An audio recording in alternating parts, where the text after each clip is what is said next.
Hi, இந்த வீடியோவில் என்ன பார்க்க போகிறோன்னா மார்ஜரின் வச்சு க்ரீம் எப்படி பண்ணுறதுன்னு தான் காமிச்சிருக்கேன். இது வந்து ஒருத்தங்க கமெண்ட் பண்ணியிருந்தாங்க, அவங்களுக்காக இந்த வீடியோ போஸ்ட் பண்ணியிருக்கேன்.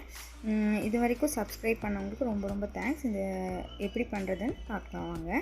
இதுக்கு நான் ஒரு 50 கிராம் வந்து மார்ஜரின் க்ரீமும் 50 கிராம் ஐசிங் சுகரும் எடுத்திருக்கேன். ஐசிங் சுகரை நல்லா சலிச்சு எடுத்துக்கோங்க, கட்டி இல்லாமல். இப்போ வந்து மார்ஜரினை ஃபஸ்ட்டு நல்லா ஒரு பீட் பண்ணிக்கலாம். ஃபஸ்ட்டு இதை மட்டும் தனியாக ஒரு பீட் பண்ணிவிட்டு அதுக்கப்புறமா பவுடர் சுகரை கொஞ்சம் கொஞ்சமாக ஆட் பண்ணி மிக்ஸ் பண்ணுங்கள். ஃபஸ்ட்டு எடுத்தது ரொம்ப ஷேக் ஆகும், மிக்ஸ் பண்ணும்போது கொஞ்சம் பார்த்து மிக்ஸ் பண்ணிக்கோங்க. இது வந்து நல்லா அந்த சர்க்கரையும் அந்த மார்ஜரினும் ஓரளவுக்கு மிக்ஸ் ஆகிற வரைக்கும் 1 ஸ்பீட்லேயே போட்டு மிக்ஸ் பண்ணுங்கள். இது ஓரளவுக்கு நல்லா பிளெண்ட் ஆனதுக்கு அப்புறமா நம்ம வந்து அந்த ஸ்பேச்சுலா வச்சு மிக்ஸ் பண்ணி பிளெண்ட் ஆகிற வரைக்கும் நல்லா பீட் பண்ணிக்கோங்க. இது வந்து கேக்கு க்ரீம்னு சொல்லி வாங்கணும். மார்ஜரின் நம்ம கேட்டாலும் அந்த டால்டா வந்து 3 வெரைட்டியாக இருக்கும்.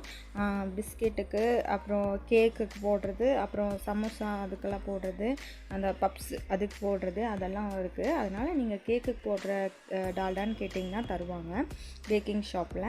இது வந்து இதோட ப்ரைஸ் வந்து 180 சம்திங் இருக்கும். ஒவ்வொரு ஷாப்புக்கும் அது வேரி ஆகலாம். நான் வாங்கின கடையில் இந்த ரேட் தான் சொன்னாங்க. வந்து நல்லா கலந்து மறுபடியும் பீட் பண்ணிங்கன்னா ஒரு மாதிரி க்ரீம் கன்சிஸ்டன்சிக்கு வந்ததுக்கப்புறமா ஒரு 1/4 டீஸ்பூன் வெண்ணிலா எசன்ஸ் ஆட் பண்ணியிருக்கேன். இது வந்து நான் 100 கிராம் அளவுக்கு மட்டும் செஞ்சு காமிச்சிருக்கேன். இது 50 கிராம், அது 50 கிராம் எடுத்திங்கன்னா இது வந்து 100 கிராம் வெயிட் கிடைக்கும். இதே மாதிரியே நீங்கள் உங்களுக்கு எவ்வளோ வேணுங்கிறத மெஷர் பண்ணி 1:1 ரேஷியோவில் எடுத்துக்கோங்க. அதாவது என்னென்னா 500 கிராம் க்ரீம் வேணுன்னா 250 கிராம் அதுவும் 250 கிராம் ஐசிங் சுகர் இப்படி எடுத்துக்கோங்க. இதே மாதிரி நீங்கள் பண்ணிங்கன்னா கரெக்டாக இருக்கும். நான் இதில் சும்மா உங்களுக்கு போட்டு காட்டுறேன் ஒரு 2-3 டிசைனு, சும்மா ஒரு ஐடியா கிடைக்குங்கிறதுக்காக. வேறு என்ன வீடியோ போடலான்னு சொல்லிட்டு கமெண்ட்டில் சொல்லுங்கள், எனக்கும் ஒரு ஐடியா கிடைச்ச மாதிரி இருக்கும். தேங்க்.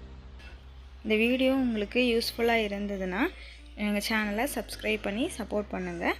இனி அடுத்த வீடியோவில் பார்க்கலாம். Thank you so much.